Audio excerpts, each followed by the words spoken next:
благодарю всех моих друзей, подруг, также весь коллектив благотворительного фонда Акнет Аманат, а также большая благодарность народу, которые отнеслись неравнодушным к моей судьбе, собрали мне денежные средства для операции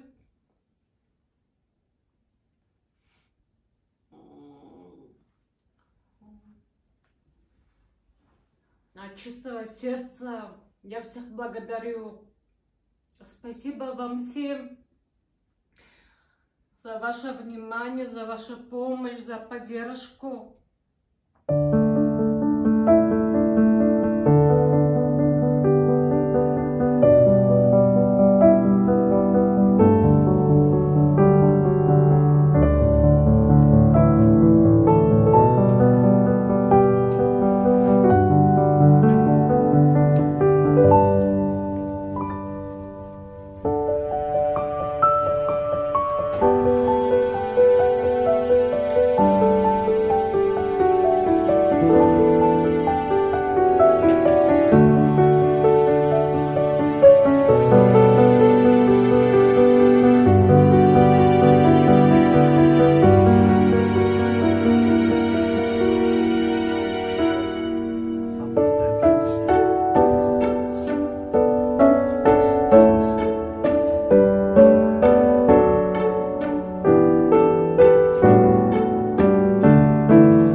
Азыр болсо кишилер көп болуп калды да. Мындай көрүп турса дагы өтүп кетпейт да кишинин жанынанчы. Бирок чын айтсам мен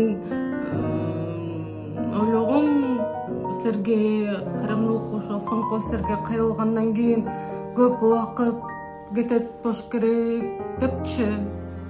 Пока видео тартылганча мен биринчи жолу кайрылышымда мындай маалыматым деле жок болчу, кандай болот, эмне кандай болот, бирок ойлоп жүргөм көп убакытка чейин созулат болуш керек.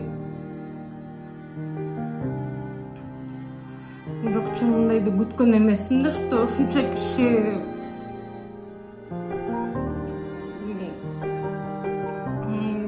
неравнодушно отнесется да менин ахвалыма.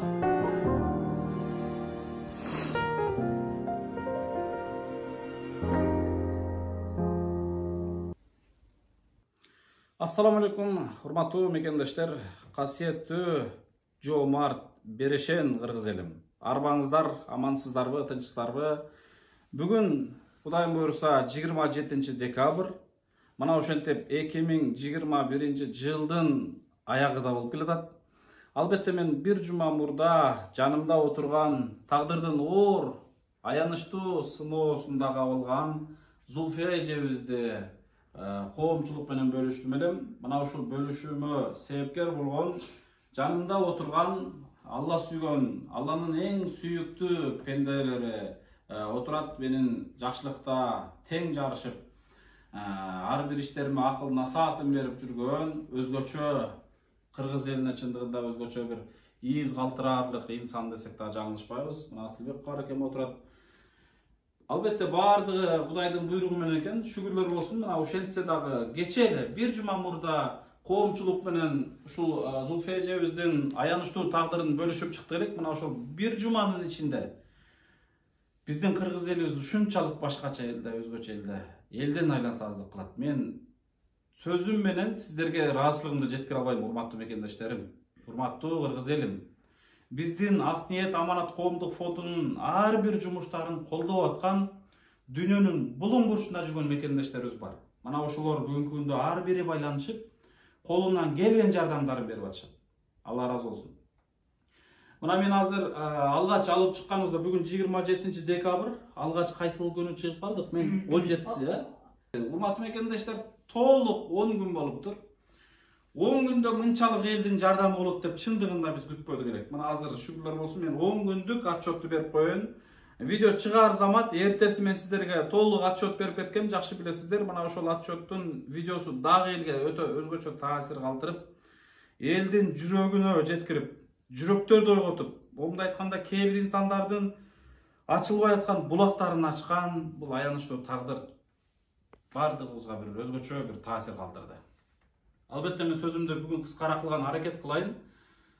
Бирок бул видеолор урматтуу мекендештер узак болот. Бул видеолор сөздөрүбүз да узак болушу мүмкүн. Албетте бул аянычтуу тагдырды кыска эки ооз менен жеткирип коюш өтө кыйын.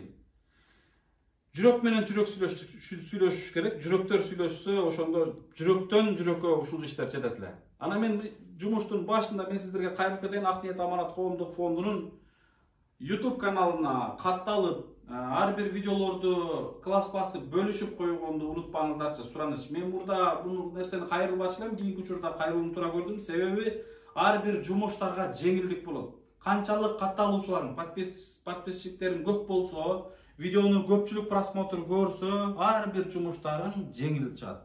Мына ушул Зульфия эжебиздин видеосун деле көрүп атасыздар. 200 миңден ашык киши көрдү. Кудайга шүгүр, өтө жакшы жардам болду. Келиңиздер эми жакыныраак келебиз. Мен отчет берейин. Биринчи эле Сбербанк картадан баштайын. 10 күндө Сбербанк картага түшкөн, Зульфия эжебизге түшкөн аманат, урматтуу мекендештер, мынакей жакындан көргөзгөн аракет кылыңыз. 939.938 рубль мынакей. Көргөз алдымбы? Бул Сбербанк картаны мен сиздерге мынакей кадимкидей счеттун эмесин көргөзүп атам, көрүп атасыздарбы? Сбербанк карта онлайн канча түшкөнүн көргөзүп атам. Албетте Алла разы болсун жалпы жардам бергендерден. Эми мен Кыргызстандагы ачылган счетторун кошуп туруп жалпы суммасын айтып кетейин. Мбанкка 442.679 сом түшүп атат. Мбанк Кыргызстан коммерциялык банкына. Эл сомуна болсо 375.587 сом түшүп атат. Булар сомго айланганда. Баланс кейжи единица катары номерине 24.995 түшүп атат, урматтуу мекендештер. Мына ошол акчага кошуп дагы мен айтып кетейин, кечээ күнү биздин мына мен колумда дагы аманат турат. Мен бул отчетта берип кетейин. Красноярск шаарында эмгектенген Маданбек деген агабыз досторунан жана коллективдеринен мына 71.000 рубльды аманат алып келип тапшырды мен колума. Мына 71.000 сом. 71.000 сом. Бул 2,5 миң доллардын ичинде экен. Мына 71.000 сом. Мына могул жерде эсеби толук 71.000 сом. Андан сырткары мага кечкурун эле аны да айтып кетейин. Алматыда иштеген Чыңгыз деген агабыз досторунун атынан, жааматынан $700. Мына мен эсептеп коеюн. $700 ол жерде. Кыскача эсептеп коеюн. 1, 2, 3, 4, 5, 6, $700. $700 плюс 2,5 миң сом. Ушул экөөнү бир алып келип Алматыдан алып келип берет. А бул жерде мынакей 71 миң. 5, 10, 15, 20, 25, 30, 35, 40, 45, 50, 55, 60, 65, 70, 71 миң. Мына көрүп атасыздар, ушул аманатты менин колума тапшырды. Андан сырткары менин өзүмдүн айылымдагы эң жөнөкөй болгон бир эжекебиз бар да. Аны баардык киши тааныйт. Мейлихан деген эжекебиз бар. Мына ошо Мейлихан эжекебиздин кызы Жылдыз эжебиз 15 миң сом аманатын берип, 15 миң сомдун 10 миң сомун Зулфия эжеге, 5 миң сомун Жалал Абадка салынган Сыргабай аганын үйүнө деп жардамын берип атат. Мына машалла. Алла разы болсун. Аябай жөнөкөй базарда иштеген эжелерибиз берип атат. Караңыздарчы. Андан сырткары, урматтуу мекендештер, Алматыда иштеген дагы эле кыздар жааматы Сбербанк картага салды. Азыр 939 миңдин ичинде бар. Аны да айтып кетейин. Гүлзина Үмүтбек кызы, бул жааматтын устазы Нурсена деген Алматыда иштеген аялдар жааматынан $660 чыгат. Мына ушундай урматтуу мекендештер, жалпысынан алганда элден түшкөн аманат жалпысынан нол сумманы кошконумда, Сбербанкты кошкондо, бардыгын кошкондо мен калькуляторго кошуп чыктым. Мынакей бул Мбанк, а бул эл сом, а бул болсо баланс кежи, а бул болсо Сбербанк, ана мен колумда турган аманаттын бардыгы.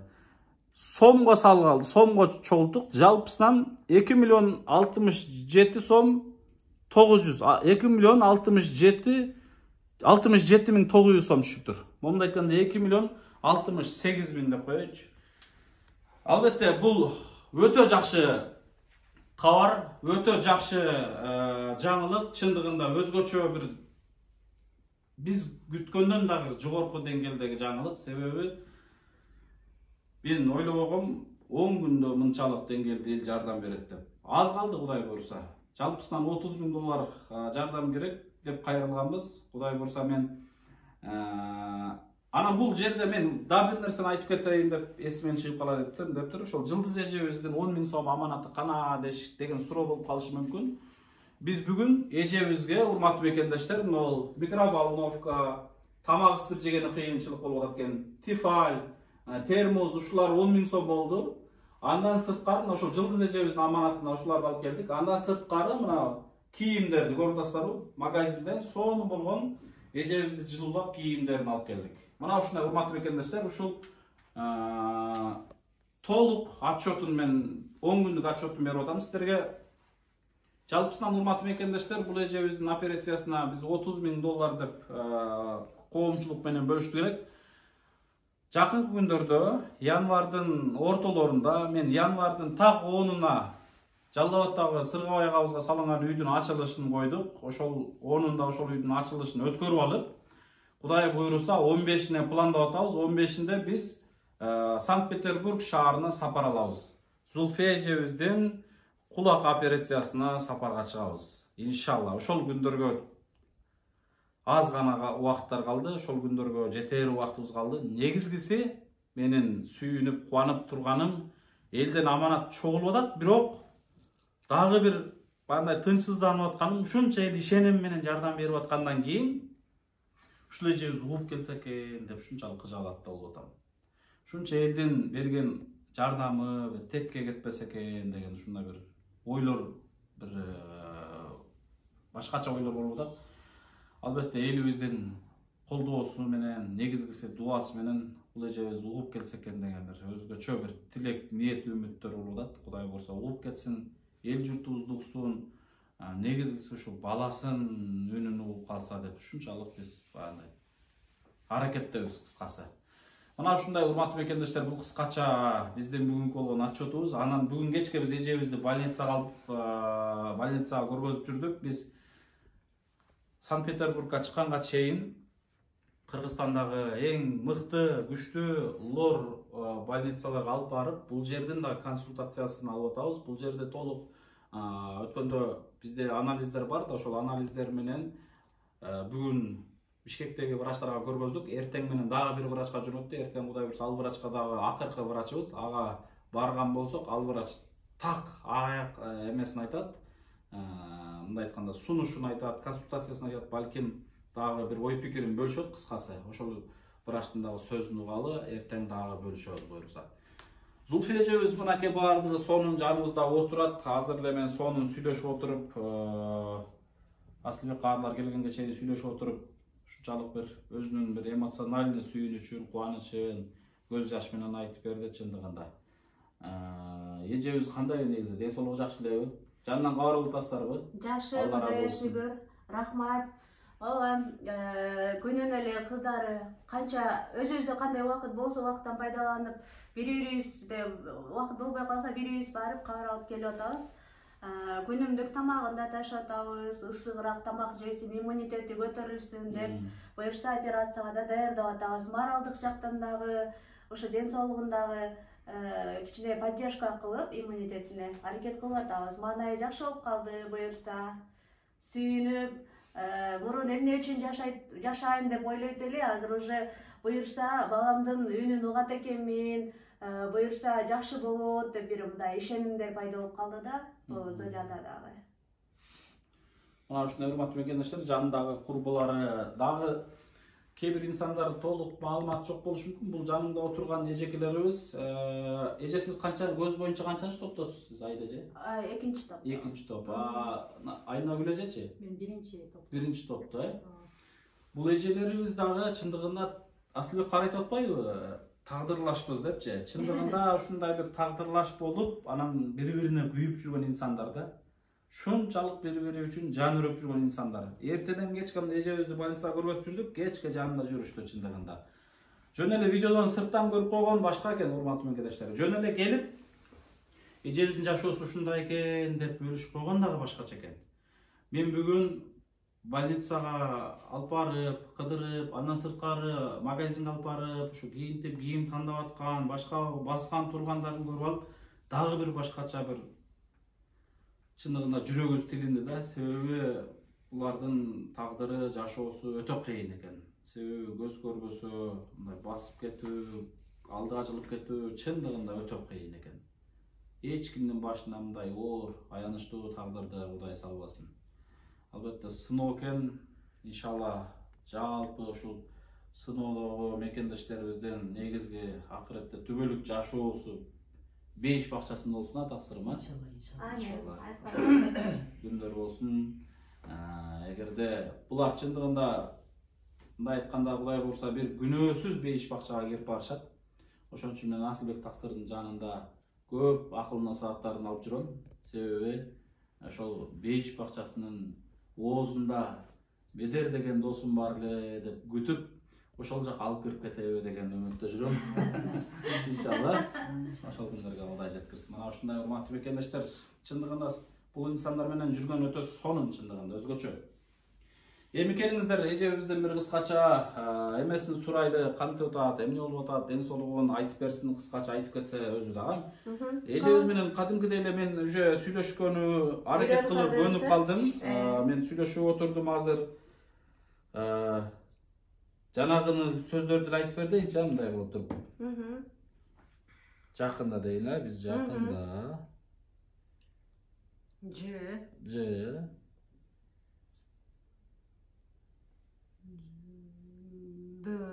Нет.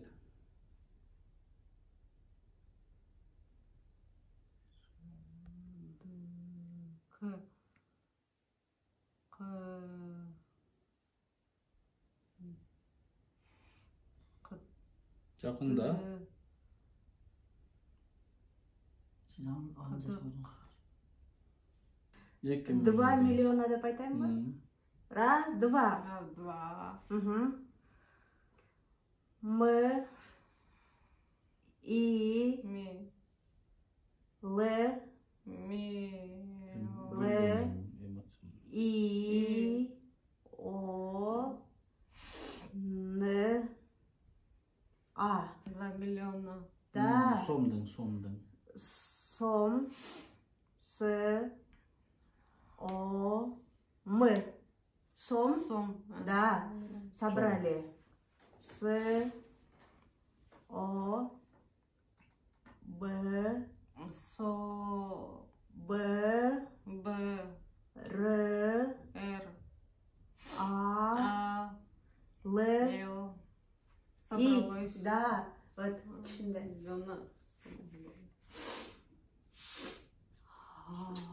Я честно не ожидала такого. Гудкун эмесмин да. Я думала, что время будет идти долго, пока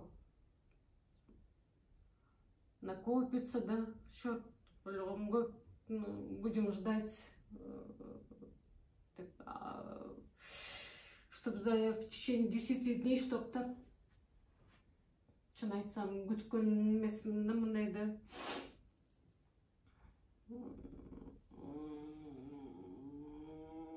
Жақсы.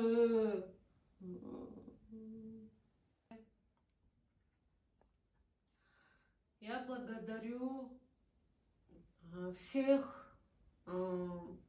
моих друзей, подруг, также весь коллектив благотворительного фонда Акнет Аманат, а также большая благодарность народу, которые отнеслись неравнодушным к моей судьбе, собрали мне денежные средства для операции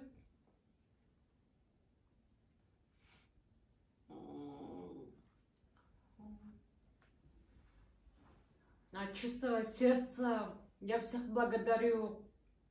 Спасибо вам всем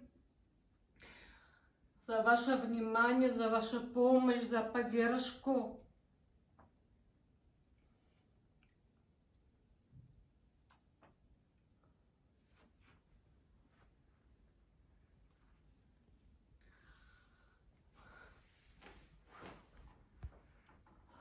Biz daha razı айтып коелучу. Biz daha аябай разыбыз эл журтуна. Ошол кайдыгер Карабай Зульфияга жардам берген үчүн занокторго мен жооп берип атам. Баары ыйлап, ушунчалык боору керек экен кыргыз элим ыйлап, равнодушно карабай ушул Зульфиянын тагдырына аябай жакшы жылуу сөздөрүн айтып атышат, жакшы жардамдарын көрсөтүп атышат. Элибизге чын жүрөгүбүздөн биз дагы разыбыз. Элибиз бар, биз бар. Аллах таалам сиздерге да разы болсун, баарыңыздарга. Сиздер да биз үчүн дуа кылып туруңуздар. Буюрса, дагы кийинки видеолордо көрүшөбүз да. Буюрса. Урматтуу мекендештер, касиеттүү кыргыз элим. Албетте бул кыргыз элибиз байыркы түптүү эл болгон. Айкөл, Берешен. Кыргыз кыйналганда кыргызды таштабаган, чындыгында башына мүшкүл кыйынчылык түшкөндө бир өзгөчө бир жыйылган жылдыздай болуп, үркөрдөй болуп, үйүлгөн, ушунчалык бир өзгөчө калк экенбиз. Өзүбүз кыйналып, бөтөн элде жүрсөк дагы, өзүбүздө, башыбызда, кээ бирибизде үйүбүз жок болсо дагы, үй салынып аткан жерлерге үйлөрүнө жардам берип, өзүбүз ооруп, сыркып отурсак деле, же болбосо өзүбүз дарыланышыбыз керек, бирок ошонубузду деле унутуп, мындай муктаждарга жардам бергенди унутпаган бир өзгөчө эл экен чындыгында. Мына ушул эл журтубуздан ыраазычылыгыбыз албетте чексиз.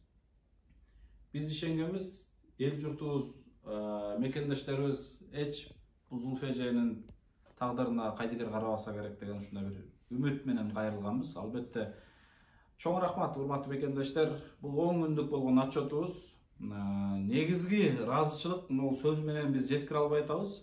Жүрөгүбүздөн ыраазычылык билдиребиз жалпыңыздарга. Ар бир инсандардын ушундай ден соолугуна себепкер болуңуздар. Ар бир муктаждардын муктаждыгына себепкер болуңуздар деп чакырар элем. Мына кечээ эле Асылбек Кааркебиздин 3 маселесине себепкер болдуңуздар. Баласы bir эмес 3 жолу операция болду. 1,5 жашар бала. Жүрөгү парокциясы болуп операция болду. Эки көзү шишик төрөлүп, эки көзүнөн операция болду.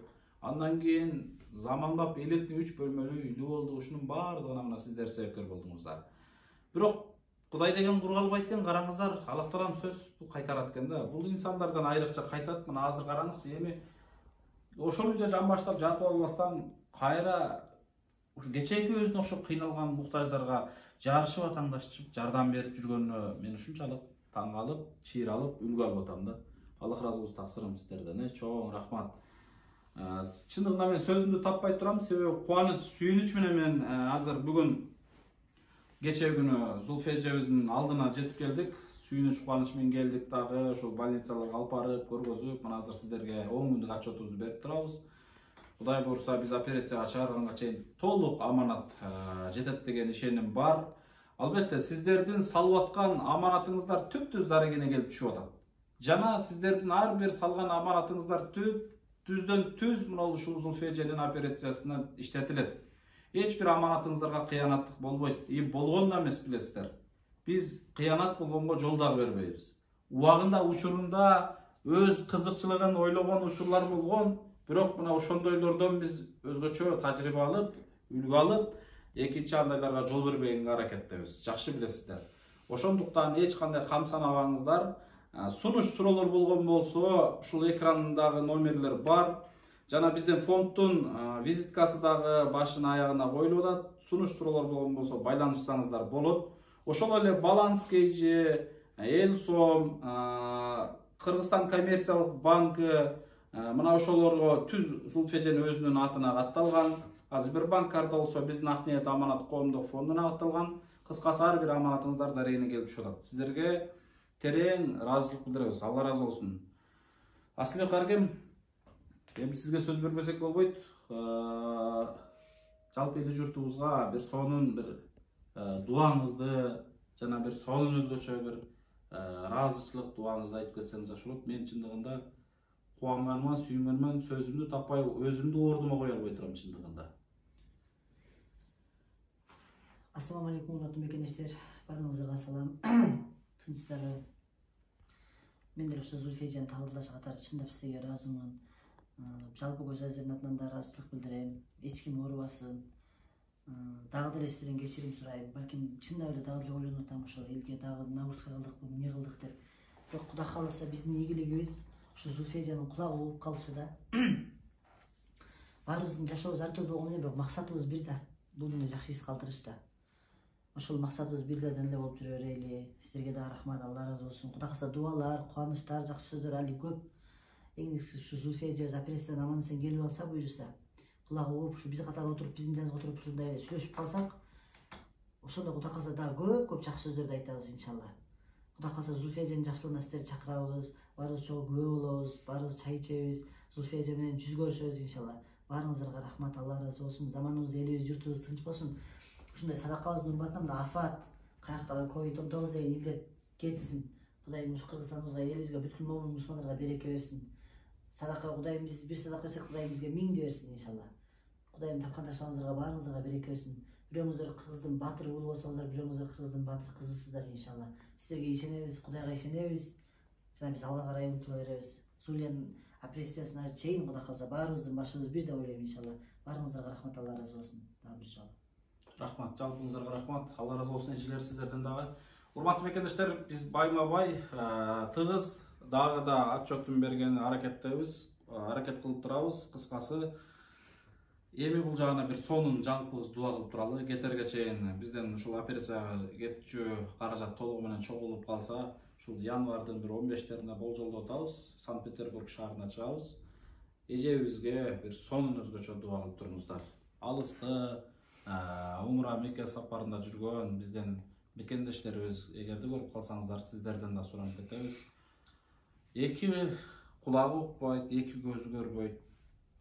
Тагдырдын өтө бир аянычтуу тагдыр сыноосунда жашап аткан 36 жаштагы 36га чыгып калды. 35 жаштагы Зульфия эжебиз, бир баланын энеси. Ушул эжебизге дуа кылып коюңуздар. Көрүшкөнчө. Ассаламу алейкум.